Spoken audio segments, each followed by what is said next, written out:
be your love. Assalamualaikum warahmatullahi wabarakatuh. Perkenalkan, kami dari kelompok 4. Di sini saya akan membacakan pertama dengan saya Mahasiswa Rizmi. Saya Salsabila. Saya Dinda Takwa. Saya Nur Hadia. Di sini kami akan menjelaskan tentang analisis kasus dari Bima Yudo, yaitu seorang TikToker yang mengkritik pembangunan di Lampung. Baik, saya akan menjelaskan bagaimana kronologi kasus dari seorang TikToker Bima Yudo Saputro.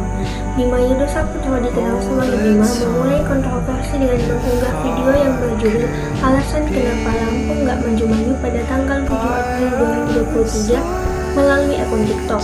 Dalam video berdurasi 3 menit 28 detik, Bima menyoroti 4 poin utama, termasuk keterbatasan infrastruktur di Lampung. Ia mengkritik proyek pemerintah seperti KK Kota Baru yang menurutnya kurang dikenal oleh masyarakat dari tingkat SD hingga saat ini. Bima menegaskan bahwa pemerintah pusat telah mengalokasikan dana besar mencapai ratusan miliar rupiah untuk membangun kota baru. Namun proyek tersebut sekarang dibiarkan terbengkalai. Ia juga mencuatkan masalah jalan rusak yang merata di Lampung, mengungkapkan, "Saya sering membahas kondisi jalan raya karena itu merupakan infrastruktur paling umum di Lampung dan memiliki dampak besar pada pergerakan ekonomi. Namun, situasi jalanan di Lampung seperti ini, 1 kilometer baik dan 1 kilometer rusak kemudian baru diaspal." Bima menyoroti masalah serius dalam pendidikan, terutama terkait identitas siswa yang dianggapnya sebagai bentuk penipuan. Ia mencatat adanya dosen yang memberikan nilai kepada anaknya sendiri dan Perdana Menteri yang mendukung keponakannya, menanyakan apa yang terjadi. Selain itu, Bima mengkritik ketidakselarasan dalam jawaban soal inti, ujian nasional atau UN yang telah bocor sebelum ujian. Pada poin ketiga, ia membahas kurangnya tata kelola pemerintah, termasuk masalah korupsi, birokrasi yang tidak efisien, penegakan hukum yang lemah, dan praktik penyuapan. Bima mengungkapkan bahwa Lampung sangat bergantung pada sektor pertanian, dengan kontribusi lebih dari 40% dalam menghasilkan produk seperti jagung dan ketan. Ia menekankan bahwa sektor pertanian rentan terhadap fluktuasi, sulit untuk stabil, dan seringkali mirip dengan perubahan harga di pasar, yang kadang turun dan kadang naik. Ginda Ansori WK melaporkan Bima ke Polda Lampung beberapa hari setelah unggahan video tersebut. Laporan tersebut berisi tuduhan pelanggaran UU ITE, khususnya pasal 28 ayat 2, yang mencakup ujaran kebencian dengan unsur sara. Bima dilaporkan oleh kuasa hukum Gubernur Lampung karena kontennya dianggap merusak nama baik pemerintah Provinsi Lampung. Dan aktor yang terlibat itu yang pertama, Bima Yudo Saputro, merupakan mahasiswa asal Lampung yang menjadi pusat kontroversi karena video kritiknya. Yang kedua, Polda Lampung, institusi kepolisian yang memanggil Bima untuk memberikan klarifikasi terkait unggahan videonya. Yang ketiga, pemerintah Provinsi Lampung. Beberapa pejabat daerah memberikan tanggapan terhadap kritik Bima dengan sebagian membela kinerja pemerintah daerah. Yang keempat, masyarakat dan warganet. Sebagian besar mendukung Bima, memandang kritiknya relevan dan mencerminkan kondisi nyata. Namun ada juga yang menilai pendekatan Bima kurang tepat. Yang kelima, aktivis dan tokoh publik. Beberapa tokoh nasional seperti aktivis HAM dan politisi ikut bersuara, menegaskan bahwa kebebasan berpendapat harus dijaga. Baik, saya akan menjelaskan bagian keadilan. Kasus Bima Yudo yang mengkritik pembangunan di Lampung bisa dilihat dari sisi keadilan dalam dua hal. Yang pertama, masalah pembangunan yang adil.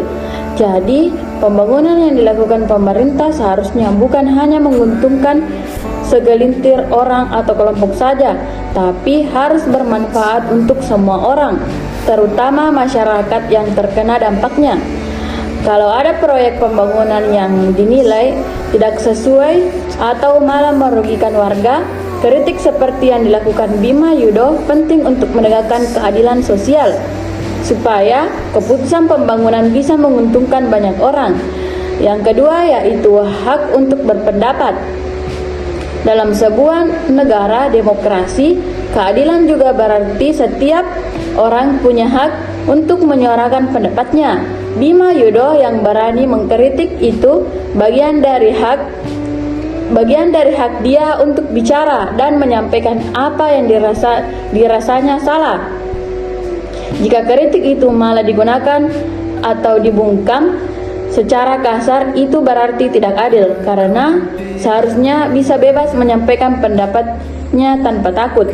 Jadi keadilan di sini bukan soal apakah pembangunan di Lampung sudah baik atau tidak, tapi juga soal hak seseorang untuk mengkritik sesuatu yang dianggap salah, dihargai dan dilindungi. Saya akan menjelaskan bagian aspek hukum, identifikasi undang-undang yang diterapkan. Kasus yang menimpa Bima Yudho, seorang TikToker yang mengkritik kondisi infrastruktur di Lampung, menjadi sorotan karena adanya potensi pelanggaran terhadap hak kebebasan berpendapat melibatkan penerapan Undang-Undang Informasi dan Transaksi Elektronik atau disingkat UU ITE. Bima dilaporkan atas dugaan pelanggaran UU ITE karena dianggap menyebarkan ujaran kebencian yang mengandung unsur SARA. Pasal yang paling sering dikaitkan dengan kasus ini adalah Pasal 28 ayat 2 dan Pasal 45 ayat 2 UU ITE. Pasal ini mengatur tentang larangan setiap orang dengan sengaja dan tanpa hak menyebarkan informasi yang ditujukan untuk menimbulkan rasa kebencian dan permusuhan individu dan atau kelompok masyarakat tertentu berdasarkan atas suku, agama, ras, dan antar golongan atau disingkat dengan SARA. Mengapa pasal ini diterapkan? Pelapor berargumen bahwa video kritik Bima terhadap Lampung mengandung unsur SARA dan berpotensi menimbulkan perpecahan di masyarakat. Yang kedua, proses peradilan. Kasus yang melibatkan Bima Yudho ini menarik perhatian publik karena menyoroti beberapa isu penting, diantaranya itu kebebasan berpendapat, sejauh mana seseorang boleh mengkritik pemerintah atau kondisi daerah melalui media sosial. Lalu Undang-Undang ITE, bagaimana penerapan UU ITE dalam kasus-kasus seperti ini? Apakah terlalu mudah digunakan untuk membungkam kritik? Lalu tanggung jawab sosial media, bagaimana platform media sosial berperan dalam moderasi konten dan melindungi pengguna? Lalu kronologi singkatnya itu, awalnya itu video viral. Bima Yudho mengunggah video kritik terhadap kondisi Lampung di akun TikToknya. Lalu kemudian ada laporan polisi. Video tersebut memicu laporan polisi atas dugaan pencemaran nama baik dan ujaran kebencian. Kemudian proses penyelidikannya. Polisi melakukan penyelidikan terhadap laporan tersebut. Lalu kemudian penghentian kasus. Setelah melalui proses penyelidikan, polisi memutuskan untuk menghentikan kasus ini karena tidak ditemukan unsur pidana. Alasan penghentian kasus yaitu yang pertama, kritik membangun. Kritik yang disampaikan pada Bima Yudho dianggap sebagai kritik membangun yang bertujuan untuk perbaikan. Lalu beberapa berpendapat. Lalu kemudian ada kebebasan berpendapat. Hak setiap warga negara untuk menyampaikan pendapat dilindungi oleh undang-undang. Lalu ketiga, tidak ditemukan unsur pidana.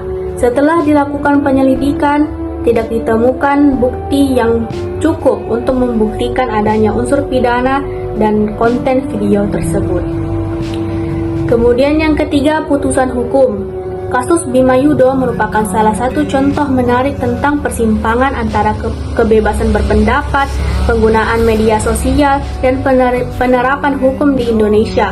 Kasus ini menyoroti bagaimana kritik yang disampaikan melalui platform digital dapat memicu reaksi yang beragam, mulai dari dukungan hingga tindakan hukum. Secara umum, kasus Bima Yudho berakhir dengan tidak adanya tindakan hukum lanjutan. Pihak kepolisian yang awalnya menerima laporan terkait dengan pelanggaran UU ITE akhirnya memutuskan untuk menghentikan penyelidikan. Hal ini mengindikasikan bahwa konten yang dibuat oleh Bima Yudho meskipun kritis tidak memenuhi unsur pidana yang diatur dalam UU ITE. Dampak dari kasus ini yang pertama, perhatian publik terhadap isu daerah.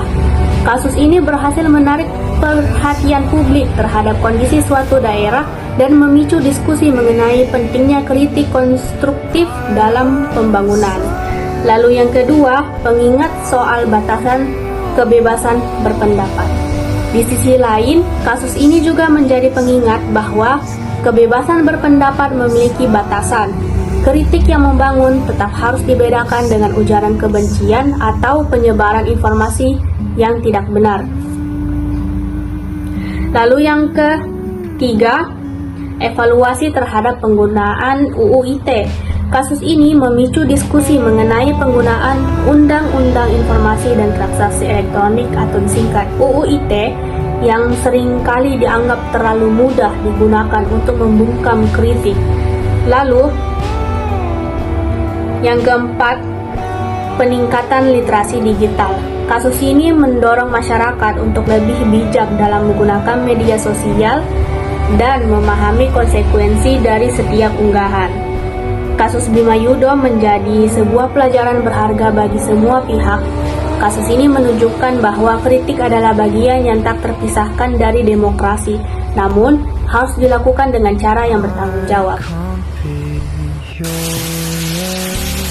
Baik, selanjutnya itu berdasarkan rekomendasi, yaitu memberikan alternatif solusi yang lebih mencerminkan penegakan hukum yang berkeadilan. Terdapat dua alternatif solusi yang kami punya. Yang pertama adalah mediasi, yaitu sebelum melapor gunakan jalur mediasi untuk menyelesaikan konflik terkait. Seperti dalam konteks konflik ini, yaitu pengkritik dan pihak yang dikritik ini dapat berdiskusi untuk mencapai kesepakatan, yang dimana hal ini dapat menurunkan tensi konflik dan membuka dialog yang lebih konstruktif antara masyarakat dan pemerintah. Yang kedua adalah edukasi publik, yaitu meningkatkan kesadaran tentang kebebasan berpendapat dan batasan hukum. Jadi hal ini dapat membentuk masyarakat yang lebih bijak dalam menyampaikan pendapat serta pejabat yang lebih terbuka terhadap kritik seperti yang ada pada kasus ini. Jadi hal ini dapat memperkuat penegakan hukum yang berkeadilan sekaligus menjaga ruang kebebasan berpendapat. Itulah penjelasan dari kelompok kami. Sekian. Assalamualaikum warahmatullahi wabarakatuh.